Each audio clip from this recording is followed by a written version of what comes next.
Welcome to part 3. This is a yew tree I've decided to call the Pagoda tree. It's not a particular style, it's an upright, but I'm styling it in a different way than a traditional upright. So it's called a pagoda tree because I think, you know, that's the final impression that I'm looking for. Now this is part 3. Part 1 of the videos took place in 2017. Then you'll have seen it was raw material.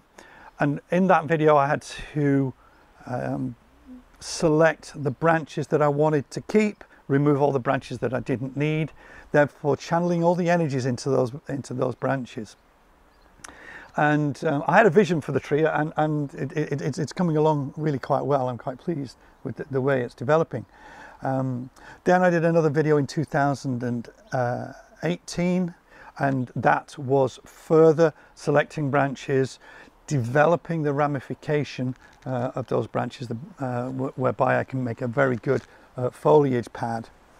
And there's been constant heavy feeding, and as you can see, it's in a washing up bowl, so that really doesn't bother me. I'm not in too much of a rush to get it into a bonsai pot. This will have one more year in here, and then in 2021 I will be putting this into a bonsai pot. But let's take a closer look at the branch structure. I'm going to take the camera off the tripod and we'll have a close look at this tree. So here we are.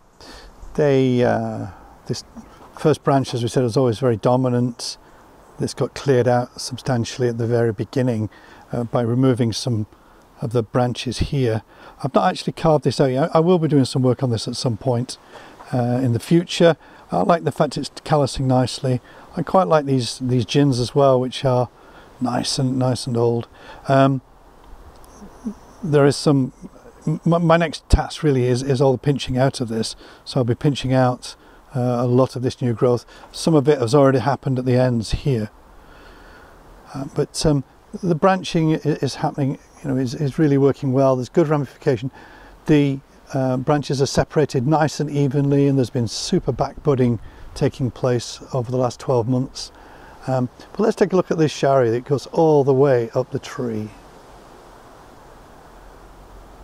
All the way. So this is the front. This is the front of the tree. Because of that shari, you know, it's a tree that in nature, in theory, has been struck by lightning.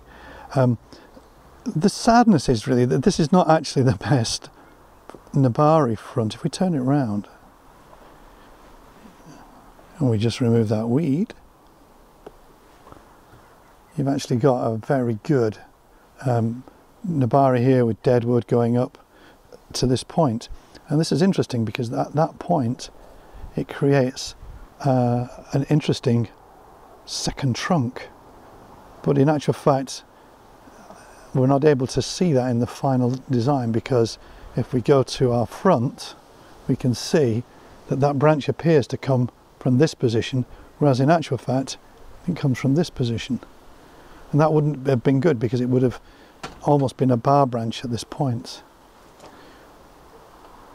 But all of the branches have got good structure, good ramification,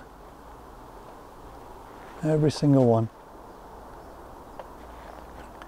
Now I have mentioned before that the top is a lot of energy goes to the top, so I've got to be very careful that I maintain a balance of the health between the top of the tree, which is very strong,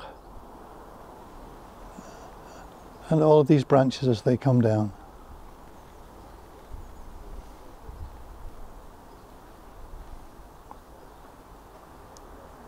So I'm looking forward to doing this work, and it is a slow process, but it's worth it. It's absolutely worth it to develop all that branches, not be in a particular rush to get it into a bonsai pot.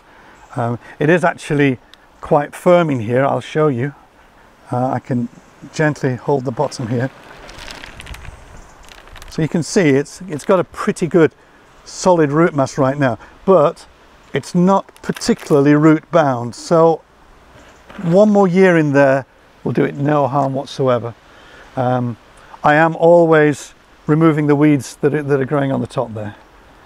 But as I mentioned in an earlier video, there is an issue with this insofar as this root here is a very thick root that comes to this point, and I will have to sever it to be able to fit it into a narrow pot, because this has got to go into quite a narrow pot.